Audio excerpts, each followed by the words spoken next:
Hello, my friends. Welcome, welcome. 2023 is a year that Agile is going to hit lots of people's jobs sooner than they expect. So in the next few minutes, my buddy Roy and I, we're going to go through what exactly Agile is. So over to you, Roy. Why don't you introduce yourself real quick?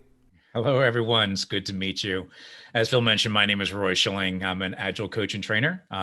Just very quickly about my bio, I've been around for a fairly long time now. Been in the IT space for just over 30 years. I was a developer for a long time. I was a manager for a number of years and kind of ran the full gamut during my career. I've also been practicing Agile for about a little over 20 years now, and I've been coaching and training for somewhere around 13, 14 years, something like that. So I've been around the block a little bit. And I want you to also understand the different industries. So it's not, and we're going to talk about this a little bit more today, is it's not just about IT. So I've worked in a whole bunch of different industries, many of them building physical products, not just building software, not just in the IT space, but pretty much any kind of getting work done kind of situation. We've been able to bring Agile to those places. So Phil, would you like to take the next slide? Thank you, Roy. So next slide. For those who have not met me, my name is Phil Akinwale. I've been a project manager for going to 2 decades now. And along my journey, I've been opportune to work with government entities, United States Army Corps of Engineers, US Air Force, many different firms.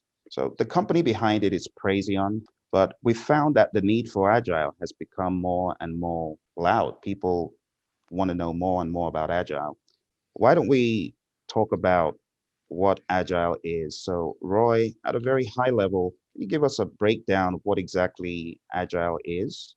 So the way that I like to phrase it is that Agile is about delivering business value faster and eliminating the redundancy and the waste along the way. That's the core aspect of Agile.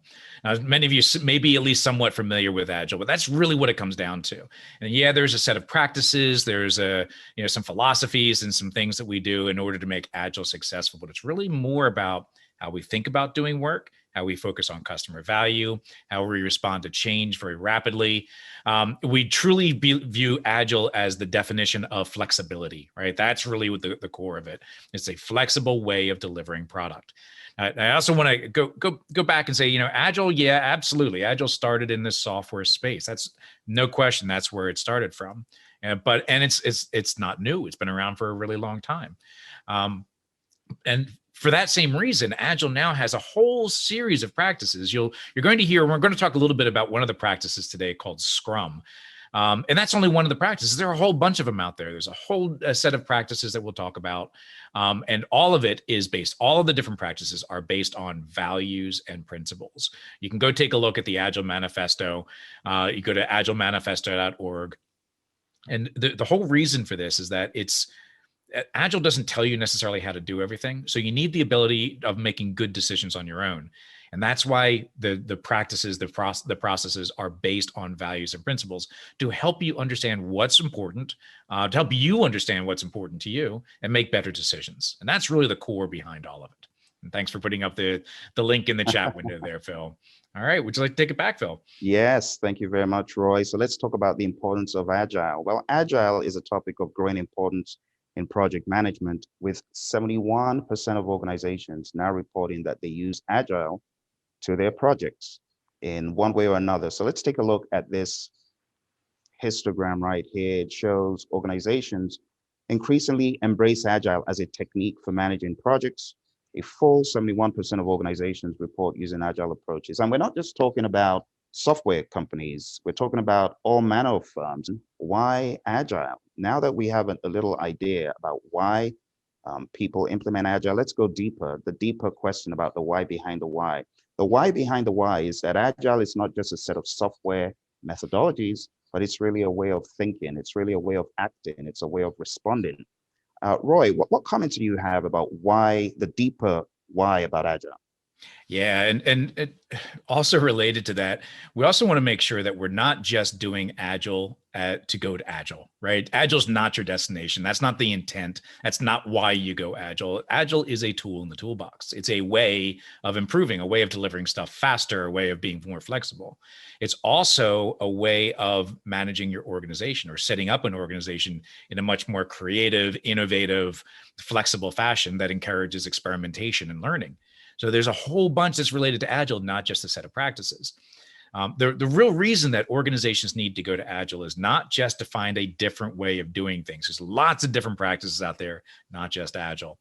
It's about doing things better. It's about being better. It's about becoming better, doing things not just faster, but high quality, more efficient, more creative, making sure that your team members are more engaged and they enjoy their jobs. That's a really core aspect. It's very human centered, not just follow these practices and you're going to have successful results. It's very much focused on the individual and building great teams so that they can collectively build stuff together of higher value for your organization. As this quote, I love this quote. I love putting this on my in my materials. It's not just about being smart. It's about being adaptable, being flexible, and allowing things to change because things are going to change, especially now. Well, with the industry, the technological advances, the way things have changed over the years, you can't rely on the same old practices because the world has changed along the way. So we need to have more flexible processes, things that allow you to adapt much, much faster. All right, Phil, back to you. Thank you, Roy. Those of you who got certified, you recall the PMBOK guide. Now, do you know that in the PMBOK guide that a lot of your PMP exam is based on, you actually have sections pointing towards how to apply those knowledge areas in the world of Agile. We also have a separate publication, and Roy, you were part of this. So this publication, what is this? Yeah, so that's the Agile Practice Guide. I was not a contributor to it, but I helped the process of building that book, and it was an interesting process. It's fantastic. It's got some great content by some industry thought leaders in this space. So really, really good reference material.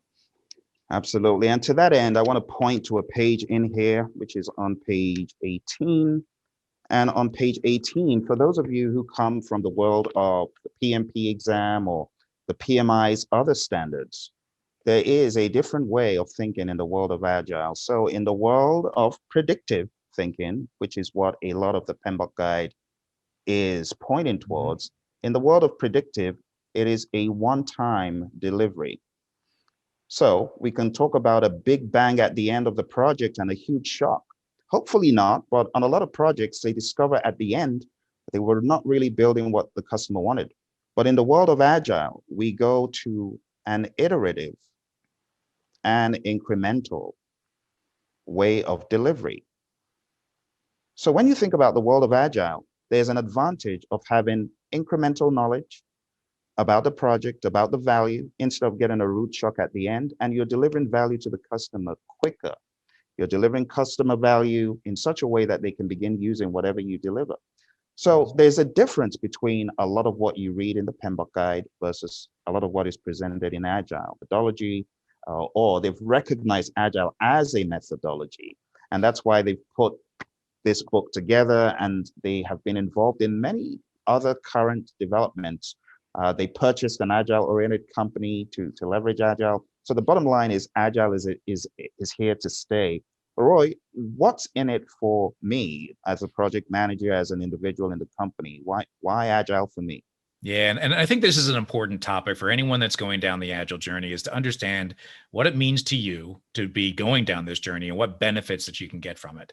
One thing that we do want to encourage is that this isn't something to be nervous about. It's not something to say, well, all of my waterfall traditional approaches are now out the window, because they're not. And the one thing you'll never hear Phil or me say is that waterfall is bad and Agile is good. Most organizations are doing some form of hybrid methodology where they're employing some forms of Agile and some forms of traditional. They blend. And so it's not an either or. There are benefits to each, and we're going to talk a little bit about when to choose which and all that sort of thing. But here's some of the benefits that you personally can get from this. Just remember, Agile is now a mainstream competency. It's not something new. It's not a flash in the pan. The first Scrum team was stood up in the early 90s. So it's been around for a really long time. It's been talked about before then.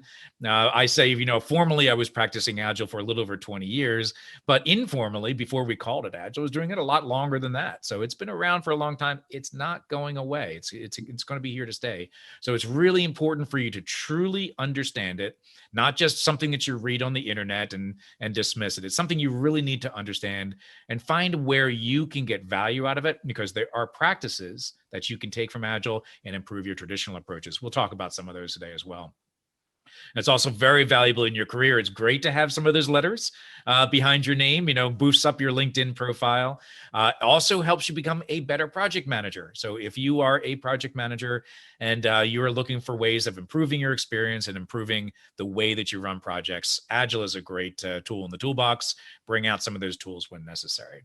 Now, as Phil mentioned, PMI also recognizes Agile as a methodology. They've actually recognized it for quite a long time. The PMI ACP has been around for a number of years now. I was actually I think it was in the first year when the ACP first came out. I took that test. It's dating myself a little bit, but it's been around for a little while, and the PMI is now maturing significantly, where they're adopting a lot more Agile methodologies. Yeah, let me jump in here for a second, Roy, and that's absolutely right. In 2023, we should let our friends know that we are offering Agile Certified Practitioner training at agileprinciple.com. So for anyone who is looking to get certified as an Agile Certified Practitioner, the PMI ACP, just go on down to agileprinciple.com, get the information, and sign up for our next bootcamp. Thanks, Phil. One thing that I want to stress is that Agile can help you with your existing practices, your existing projects.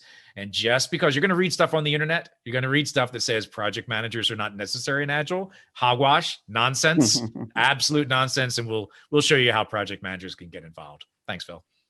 Thank you, Roy. So let's talk about what success is. Now, our typical idea in the world of predictive, which is not necessarily correct, is that scope is more important, or schedule is the most important thing. You have to be on schedule, or budget is the most important. But this should look quite familiar to you. It's the triple constraint of schedule, cost, and scope. In the world of traditional, we look at scope as being fixed. But in the world of Agile, we're not going to fix scope because we are changing at such a rapid rate in the world. As you can see in the times of this pandemic, companies have radically changed how they deliver value, how they do business, how they deliver product. So Roy, what is the advantage of thinking in an Agile fashion, looking at this triple constraint versus a traditional? Yeah, I love talking about this one because to me, this is the one thing that I strongly disagree with in the traditional world is the focus on the triple constraints. And it's not that they're not important. We never want to say that scope and schedule and budget are not important. Of course they are, but they're not the whole story. They by themselves do not define success. So you can think about it this way. I'm sure you've been on projects like this where you delivered the scope that was requested, deliver it on time, you deliver it on budget, and then you still have unhappy customers, right? So then you think, what went wrong? We did everything that they asked us to do. That just because we're meeting all scope on time, on budget does not guarantee the outcome of happy customers. It also doesn't guarantee high quality product because that's not in those constraints either. So we want to make sure that these are important constraints, but they're not the only constraints. We want to make sure that we factor other things in as well. And that's it for today, folks. I hope you've enjoyed this very brief session with my buddy Roy. We're going to be back on this channel bringing you more Agile thoughts, more ACP. Don't forget to hit the like button and subscribe. We've got a lot more coming for you on this channel. And ask any question. We'll get back to you as soon as we can. Thanks for joining us today, and we'll speak to you next time. Bye for now. Thanks, everyone. Nice meeting you.